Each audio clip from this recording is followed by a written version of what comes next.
नमस्कार बच्चों, आज हम आपकी पाठ्य पुस्तक वसंत से पाठ 3 नादान दोस्त पढ़ने जा रहे हैं। इसके लेखक हैं प्रेमचंद।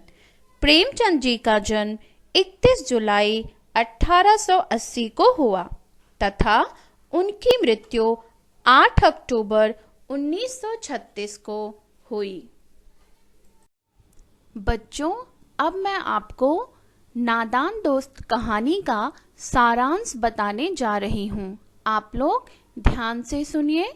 नादान दोस्त कहानी 2 भाई बहन पर आधारित कहानी है। इस कहानी को प्रेमचंद जी ने लिखा है। केशव और श्यामा 2 भाई बहन हैं। उनके घर के कार्निस के ऊपर चिड़िया ने अंडे दिए थे। वे चिड़िया के अंडों की सुरक्षा हेतु विभिन्न उपाय करते हैं, परंतु उनके उपाय निरर्थक हो जाते हैं। चिड़िया अपने अंडे स्वयं ही तोड़ देती है। दोनों को बहुत पछतावा होता है, परंतु बहुत देर हो चुकी होती है। वे दोनों अंडों की सुरक्षा के लिए अच्छे कार्य ही करते हैं, परंतु ज्ञान और अनुभव की कमी के कारण वे उनकी बर्बादी का कारण बन बैठते हैं। प्रेमचंद जी ने इसीलिए उन दोनों को नादान दोस्त कहा है। यह कहानी हमें यह सीख देती है कि किसी भी कार्य को करने से पहले पूरी तरह सुनिश्चित कर लें कि जो आप कर रहे हैं वह सही है या नहीं। केशव और श्यामा ने चिड़िया के बच्चों के लिए जो भी किया था, यदि वे अपने माता पिता से एक बार पूछ लेते तो शायद वे उन बच्चों को अपने सामने देख पाते। बच्चों, अब हम कहानी में आए नए शब्दों के अर्थ जानेंगे। पहला शब्द है कार्निस। कार्निस का मतलब होता है दीवार के ऊपर का आगे बढ़ा हुआ भाग। जब आप अपनी पाठ्यपुस्तक पढ़ोगे कहानी को तो आप देखोगे कि केशव जो है स्टूल लगा के कार्निस के ऊपर चिड़िया के अंडों को देख रहा था। तब उस चित्र में आप समझ जाओगे कि कार्निस किसे कहते हैं। दूसरा शब्द है सुध। सुध मतलब याद या होश। तीसरा शब्द है तसल्ली। तसल्ली का मतलब दिलासा देना। जैसे कोई बहुत दुखी है तो आप उसको तसल्ली दिलाते हो, दिलासा दिलाते हो कि नहीं, ऐसा नहीं है, आगे चल के तुम्हारे साथ अच्छा होगा। या कभी किसी के कम मार्क्स आ गए, वो बहुत परेशान है, वो बहुत दुखी है, तब आप उसको दिलासा दिलाते हो, नहीं आप मेहनत करो, अगली बार आपको अच्छे मार्क्स आ जाएंगे। तो उसको बोलते हैं दिलासा देना। चौथा शब्द है गर्व। गर्व का मतलब घमंड। आपने पहले पाठ में वह चिड़िया जो, उसमें आपने गर्व और घमंड का मतलब सीखा है, आपको पता होना चाहिए। पांचवा शब्द है पेचीदा। पेचीदा मतलब मुश्किल। जैसे कोई भी काम होता है ना, वह सरल होता है, आप तुरंत उसका जवाब ढूंढ लोगे। कोई भी प्रश्न है सरल है तो उसका जवाब आप तुरंत दे दोगे, लेकिन पेचीदा, पेचीदा मतलब मुश्किल। छठा शब्द है जिज्ञासा। जिज्ञासा मतलब किसी भी चीज को जानने की इच्छा। सातवां शब्द है अधीर। अधीर मतलब बेचैन हो जाना। जैसे बहुत गर्मी लग रही हो, आप एकदम बेचैन हो जाते हो। आठवां शब्द है अनुमान। अनुमान का अर्थ है अंदाजा लगाना। नौवां शब्द है प्रस्ताव। प्रस्ताव का अर्थ होता है सुझाव। 10वां शब्द है स्वीकृत होना। स्वीकृत होना मतलब मंजूर होना। 11वां शब्द है हिकमत। हिकमत का अर्थ होता है उपाय। 12वां शब्द है हिफाजत। हिफाजत का मतलब रक्षा करना। 13वां शब्द है थामना। थामना का अर्थ है पकड़ना। और 14वां शब्द है उजला। उजला का अर्थ होता है साफ। बच्चों, 15वां शब्द है भीगी बिल्ली बनना। इसका मतलब है भयभीत होना, डरा हुआ। भीगी बिल्ली बनना यह एक मुहावरा है, जैसे किसी को देख के आप बहुत डर जाओ। जैसे ना पहले आप बहुत अकड़ के बात कर रहे हो, अचानक से किसी को देख के डर जाओ, तो कहते हैं भीगी बिल्ली बन गए। 16वां शब्द है सहमी हुई। सहमी हुई मतलब घबराई हुई या डरी हुई। 17वां शब्द है चेहरे का रंग उड़ना। चेहरे का रंग उड़ना मतलब घबरा जाना। जैसे अगर आपने कोई गलती की हो और अचानक से आपने देखा कि कोई आ गया तो आपके चेहरे का रंग उड़ गया, क्योंकि आप घबरा गए। आपने ये सोचा कि उसने देख लिया होगा और अब मुझे डांट पड़ेगी। तो चेहरे का रंग उड़ना भी एक मुहावरा है, इसका मतलब होता है घबरा जाना। 18वां शब्द है सत्यानाश करना। सत्यानाश करना का मतलब है बर्बाद कर डालना, किसी चीज को खराब करना। 19वां शब्द है यकायक। यकायक को एकाएक भी बोलते हैं। यकायक मतलब एकदम, सहसा, अचानक, कोई भी चीज अचानक होना मतलब यकायक हुआ। 20वां शब्द है चटनी कर डालना। चटनी डालना मतलब किसी भी चीज को खूब पीटना, उसका मतलब है चटनी कर डालना। बच्चों, अब मैं पाठ को पढ़ूंगी, आप ध्यान से सुनिएगा। केशव के घर कार्निस के ऊपर एक चिड़िया ने अंडे दिए थे। केशव और उसकी बहन श्यामा दोनों बड़े ध्यान से चिड़िया को वहां आते जाते देखा करते। सवेरे दोनों आंखें मलते कार्निस के सामने पहुंच जाते और चिड़ा और चिड़िया दोनों को वहां बैठा पाते। उनको देखने में दोनों बच्चों को नामालूम क्या मजा मिलता। दूध और जलेबी की सुध भी न रहती थी। दोनों के दिल में तरह तरह के सवाल उठते। अंडे कितने बड़े होंगे, किस रंग के होंगे, कितने होंगे, क्या खाते होंगे, उनमें से बच्चे किस तरह निकल आएंगे, बच्चों के पर कैसे निकलेंगे, घोंसला कैसा है। लेकिन इन बातों का जवाब देने के लिए कोई नहीं। ना अम्मा को घर के काम धंधों से फुर्सत थी, ना बाबूजी को पढ़ने लिखने से। दोनों बच्चे आपस ही में सवाल जवाब करके अपने दिल को तसल्ली दे दिया करते थे। श्यामा कहती, क्यों भैया, बच्चे निकलकर फुर्र से उड़ जाएंगे। केशव विद्वानों जैसे गर्व से कहता, नहीं रे पगली, पहले पर निकलेंगे, बगैर परों के बेचारे कैसे उड़ेंगे। श्यामा, बच्चों को क्या खिलाएगी बेचारी। केशव इस पेचीदा सवाल का जवाब कुछ न दे सकता था। इस तरह 3-4 दिन गुजर गए। दोनों बच्चों की जिज्ञासा दिन दिन बढ़ती जाती थी। अंडों को देखने के लिए वे अधीर हो उठते थे। उन्होंने अनुमान लगाया कि अब जरूर बच्चे निकल आए होंगे। बच्चों के चारे का सवाल अब उनके सामने आ खड़ा हुआ। तो बच्चों, इस स्लाइड में इसका मैं मूल भाव आपको बताती हूँ कि केशव और श्यामा इस कहानी के 2 मुख्य पात्र हैं और दोनों सगे भाई बहन हैं। उनके घर में कार्निस के ऊपर एक चिड़िया ने अंडे दिए थे। तो जब केशव और श्यामा का ध्यान उधर गया कि अरे वहां तो चिड़िया ने अंडे दिए हैं, तो वो लोग खुश हो गए और वो लोग उस अंडे को देखना चाहते थे। और हमेशा उनके दिमाग में ये सवाल रहता था कि वो अंडे कितने होंगे, क्योंकि वो ऊपर था और वो लोग छोटे थे। वो कार्निस के ऊपर था और वो दोनों छोटे बच्चे थे, तो वो देख नहीं पा रहे थे। तो उनके दिमाग में था अंडे कितने होंगे और अंडे से बच्चे कैसे निकलेंगे, इनका घोंसला कैसे होगा और ये दिन भर खाते क्या होंगे। तो बच्चों को ना इन बातों में बड़ा आनंद आ रहा था और उनके पास ये प्रश्न भी बहुत थे, लेकिन उनके प्रश्न का उत्तर देने के लिए वहां पे कोई नहीं था, क्योंकि उनकी अम्मा को, मतलब उनकी मम्मी को दिन भर के घर के कामों से फुर्सत नहीं मिलती थी और पिताजी भी अपने पढ़ाई लिखाई के काम में लगे रहते थे। तो इसलिए उनके सवालों का जवाब कोई नहीं देता था।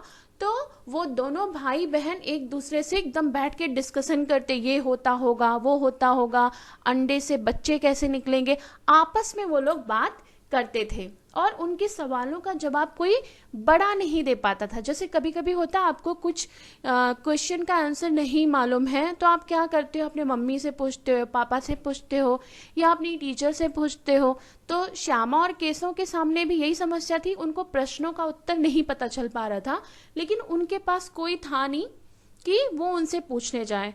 अब आप ये सोच सकते हो कि वो अपनी टीचर से पूछ सकते थे। तो शायद जैसा कि कहानीकार ने लिखा है, वो गर्मी के दिन थे, तो शायद बच्चे घर पे ही थे और उनके स्कूल की छुट्टियां थी। बच्चों, अब हम आगे पढ़ते हैं। चिड़िया बेचारी इतना दाना कहाँ पाएगी कि सारे बच्चों का पेट भरे। गरीब बच्चे भूख के मारे चू चू करके मर जाएंगे। इस मुसीबत का अंदाजा करके दोनों घबरा उठे। दोनों ने फैसला किया कि कार्निस पर थोड़ा सा दाना रख दिया जाए। श्यामा खुश होकर बोली, तब तो चिड़ियों को चारे के लिए कहीं उड़कर न जाना पड़ेगा। केशव, नहीं, तब क्यों जाएंगी? श्यामा, क्यों भैया, बच्चों को धूप ना लगती होगी? केशव का ध्यान इस तकलीफ की ना ना गया था। बोला, जरूर तकलीफ हो रही होगी, बेचारे प्यास के मारे तड़पते होंगे, ऊपर छाया भी तो कोई नहीं। आखिर यही फैसला हुआ कि घोंसले के ऊपर कपड़े की छत बना देनी चाहिए। पानी की प्याली और थोड़े से चावल रख देने का प्रस्ताव भी स्वीकृत हो गया। दोनों बच्चे बड़े चाव से काम करने लगे। श्यामा माँ से आंख बचाकर मटके से चावल निकाल लाई। केशव ने पत्थर की प्याली का तेल चुपके से जमीन पर गिरा दिया और उसे खूब साफ करके उसमें पानी भरा। अब चांदनी के लिए कपड़ा कहाँ से आए? फिर ऊपर बगैर छड़ियों के कपड़ा ठहरेगा कैसे और छड़ियां खड़ी होंगी कैसे? केशव बड़ी देर तक इसी उधेड़बुन में रहा। आखिरकार उसने यह मुश्किल भी हल कर दी। श्यामा से बोला, जाकर कूड़ा फेंकने वाली टोकरी उठा लाओ। अम्मा जी को मत दिखाना। श्यामा, वह तो बीच से फटी हुई है, उसमें से धूप ना जाएगी। केशव ने झुझलाकर कहा, तू टोकरी तो ला, मैं उसका सुराख बंद करने की कोई हिकमत निकालूंगा। श्यामा दौड़कर टोकरी उठा लाई। केशव ने उसके सुराख में थोड़ा सा कागज ठूस दिया और तब टोकरी को एक टहनी से टिकाकर बोला, देख, ऐसे ही घोंसले पर उसकी आड़ कर दूंगा, तब कैसे धूप जाएगी? श्यामा ने दिल में सोचा, भैया कितने चालाक हैं। तो बच्चों, अब जो है केशव और श्यामा जो है तरह तरह के उपाय सोच रहे हैं कि कैसे जो है चिड़िया को और चिड़िया के अंडों को कैसे धूप से बचाया जाए और कैसे उन्हें खाना पानी दिया जाए। अब वो लोग ना सोच सोच के परेशान हो रहे हैं कि अंडे क्या खाते होंगे, अंडों को कुछ मिलता होगा खाने को नहीं, या अंडों को धूप से कैसे बचाया जाए। और बार बार उसकी माँ अंडों को छोड़ के उड़ जाती है, तो क्यों ना हम उनके खाने पीने की व्यवस्था उसके घोंसले के पास ही कर दें। वहां पे हम लोग उसके पीने के लिए पानी रख दें और उसके लिए हम खाने के लिए कुछ रख दें, तो चिड़िया बार बार जो है अपने घोंसले को छोड़कर जाएगी नहीं। और जो श्यामा है वो छोटी है, तो हर प्रश्न भैया से पूछ रही है अपने केशव से, और केशव भी अपने आप को विद्वान समझ के कि मतलब वो बड़ा है तो उसको सब कुछ आता है, वो उसके उत्तर दे रहा, प्रश्नों के उत्तर दे रहा है। तो श्यामा सोच रही है, जब श्यामा के हर प्रश्न का उत्तर केशव दे रहा है तो श्यामा सोच रही है, अरे मेरे भैया कितने चालाक है, मेरे भैया कितने बुद्धिमान है, इनको तो सब कुछ पता रहता है। बच्चों, अब हम आगे पढ़ते हैं। गर्मी के दिन थे, बाबूजी दफ्तर गए हुए थे। अम्मा दोनों बच्चों को कमरे में सुलाकर खुद सो गई थी, लेकिन बच्चों की आंखों में नींद कहाँ। अम्मा जी को बहलाने के लिए दोनों दम रोके, आंखें बंद किए, मौके का इंतजार कर रहे थे। जो ही मालूम हुआ कि अम्मा जी अच्छी तरह से सो गई, दोनों चुपके से उठे और बहुत धीरे से दरवाजे की सिटकनी खोलकर बाहर निकल आए। अंडों की हिफाजत की तैयारियां होने लगी। केशव कमरे से एक स्टूल उठा लाया, लेकिन जब उससे काम ना चला तो नहाने की चौकी लाकर स्टूल के नीचे रखी और डरते डरते स्टूल पर चढ़ा। श्यामा दोनों हाथों से स्टूल पकड़े हुए थी। स्टूल चारों टांगे बराबर ना होने के कारण जिस तरफ ज्यादा दबाव पाता था जरा सा हिल जाता था। उस वक्त केशव को कितनी तकलीफ उठानी पड़ती थी, यह उसी का दिल जानता था। दोनों हाथों से कार्निस पकड़ लेता और श्यामा को दबी आवाज से डांटता, अच्छी तरह पकड़ वरना उतरकर बहुत मारूंगा। मगर बेचारी श्यामा का दिल तो ऊपर कार्निस पर था। बार बार उसका ध्यान उधर चला जाता और हाथ ढीले पड़ जाते। केशव ने ज्यों ही कार्निस पर हाथ रखा, दोनों चिड़िया उड़ गई। केशव ने देखा कार्निस पर थोड़े तिनके बिछे हुए हैं और उन पर 3 अंडे पड़े हैं। जैसे घोंसले उसने पेड़ों पर देखे थे वैसा कोई घोंसला नहीं था। श्यामा ने नीचे से पूछा, कै बच्चे हैं भैया? केशव, 3 अंडे हैं, अभी बच्चे नहीं निकले। श्यामा, जरा हमें भी दिखा दो भैया, कितने बड़े हैं? केशव, दिखा दूंगा, पहले जरा चीथड़े ले आ, नीचे बिछा दूं, बेचारे अंडे तिनकों पर पड़े हैं। श्यामा दौड़कर अपनी पुरानी धोती फाड़कर एक टुकड़ा लाई। केशव ने झुककर कपड़ा ले लिया, उसकी कई तह कर कर उसने एक गद्दी बनाई और उसे तिनकों पर बिछाकर तीनों अंडे धीरे से उस पर रख दिया। श्यामा ने फिर कहा, हमको भी दिखा दो भैया। केशव, दिखा दूंगा, पहले जरा वह टोकरी तो दे दो, ऊपर छाया कर दूं। श्यामा ने टोकरी नीचे से थमा दी और बोली, अब तुम उतर आओ, मैं भी तो देखूं। केशव ने टोकरी को एक टहनी से टिका कर कहा, जा दाना और पानी की प्याली ले आ, मैं उतर आऊं तो तुझे दिखा दूंगा। श्यामा प्याली और चावल भी लाई। केशव ने टोकरी के नीचे दोनों चीजें रख दी और आहिस्ता से उतर आया। श्यामा ने गिड़गिड़ाकर कहा, अब हमको भी चढ़ा दो भैया। केशव, तू गिर पड़ेगी। श्यामा, ना गिरूंगी भैया, तुम नीचे से पकड़े रहना।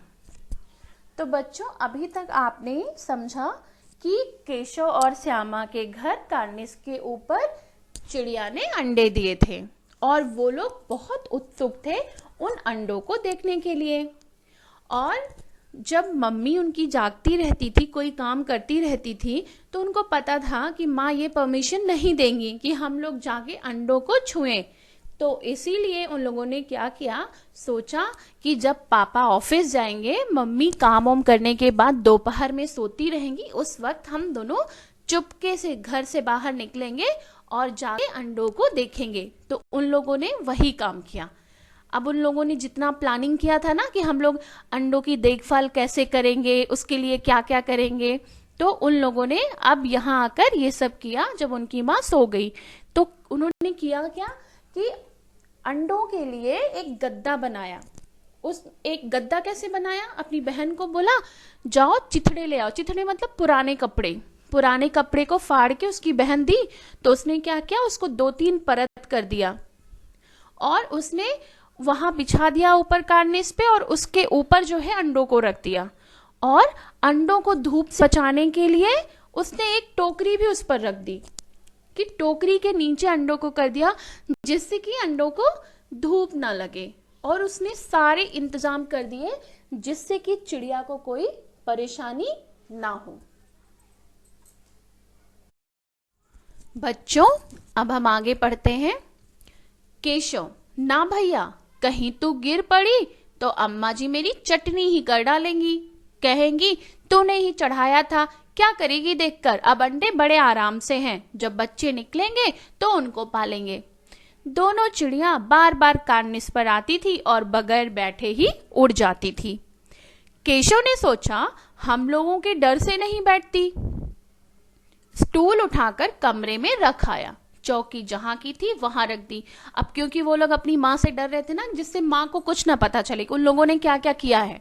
उन्होंने देखा कि चिड़िया वहां नहीं आ रही और दूर बैठी है, तो उनको समझ में आ गया चिड़िया हमसे डर रही है। तो उन्होंने क्या किया, वहां से हट गए, स्टूल जहां से उठा के लाया था वहां रख दिया, चौकी जहां से लाए थे वहां रख दिए, कि जिससे किसी को पता ना चले कि हमने क्या किया। लेकिन उसने क्या किया, खुद तो देख लिया अंडे, बट अपनी बहन को नहीं दिखाया।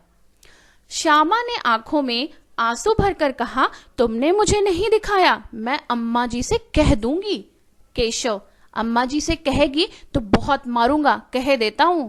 श्यामा, तो तुमने मुझे क्यों नहीं दिखाया? केशव, और गिर पड़ती तो 4 सर ना हो जाते? श्यामा, हो जाते, देख लेना, मैं कह दूंगी। अब क्या हुआ कि श्यामा केशव को धमकी दे रही है कि तुमने मुझे चिड़िया के बच्चों को नहीं दिखाया, अंडों को नहीं दिखाया ना, अब मैं तुम्हारा कंप्लेंट करूंगी, अब मैं सब कुछ मां को बता दूंगी। इतने में कोठरी का दरवाजा खुला और मां ने धूप से आंखों को बचाते हुए कहा, तुम दोनों बाहर कब निकल आए? मैंने कहा ना था कि दोपहर को ना निकलना। किसने किवाड़ खोला?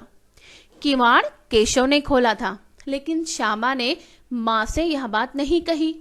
उसे डर लगा कि भैया पिट जाएंगे।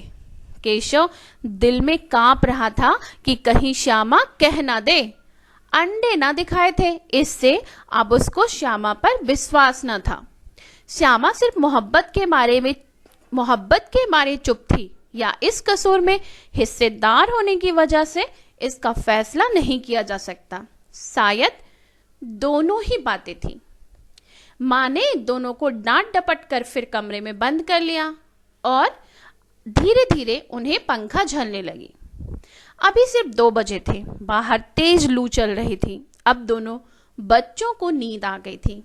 तो क्या हुआ, जब ये बच्चे बाहर आपस में डिस्कशन कर रहे थे, जैसे श्यामा जो है अपनी भैया को धमकी दे रही थी, तुमने मुझे नहीं दिखाया, मैं माँ से बता दूंगी, ये सब हो ही रहा था कि अचानक से माँ ने दरवाजा खोला और माँ ने देखा कि दोनों बच्चे बाहर हैं। माँ ने डांटा, मैंने बोला था ना कि तुम घर से बाहर मत निकलना, तुम लोग बाहर क्यों निकले? फिर इन दोनों को घर में लेके गई। अब केशव डर रहा था कहीं श्यामा बता ना दे कि मैंने क्या क्या किया है। और माँ ने पूछा कि डोर किसने खोला? तो डोर तो केशव ने खोला था, लेकिन श्यामा चुप रही, क्योंकि श्यामा जानती थी अगर मैं बोलूंगी तो भैया पिट जाएगा, तो वो एकदम चुपचाप रही। तो केशव सोच रहा था, अरे अच्छा हुआ श्यामा ने मुझे बचा लिया, लेकिन ये भी हो सकता है कि श्यामा ने मुझे इसलिए बचाया हो क्योंकि हम दोनों ने मिलकर वो काम किया है। अगर श्यामा बोलेगी कि भैया ने अंडे देखे, अंडे छुए, तो श्यामा ने भी तो मेरी हेल्प की, श्यामा ने भी तो स्टूल पकड़ा था और जो जो मैंने किया वो सारा काम करी, मैंने जो जो उसको बोला लाने के लिए वो लेके आई, तो वो भी तो मेरे साथ हर चीज में हिस्सेदार थी ना। अगर मैं पिटूंगा तो वो भी पिटेगी, तो शायद इसीलिए चुप है। तो केशव ऐसा सोच रहा था।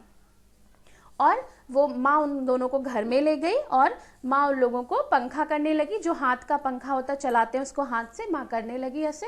तो दोनों बच्चे सो गए। अब आगे पढ़ते हैं। 4 बजे यकायक श्यामा की नींद खुली, मतलब 4 बजे वो लोग जागे। किवाड़ खुले हुए थे।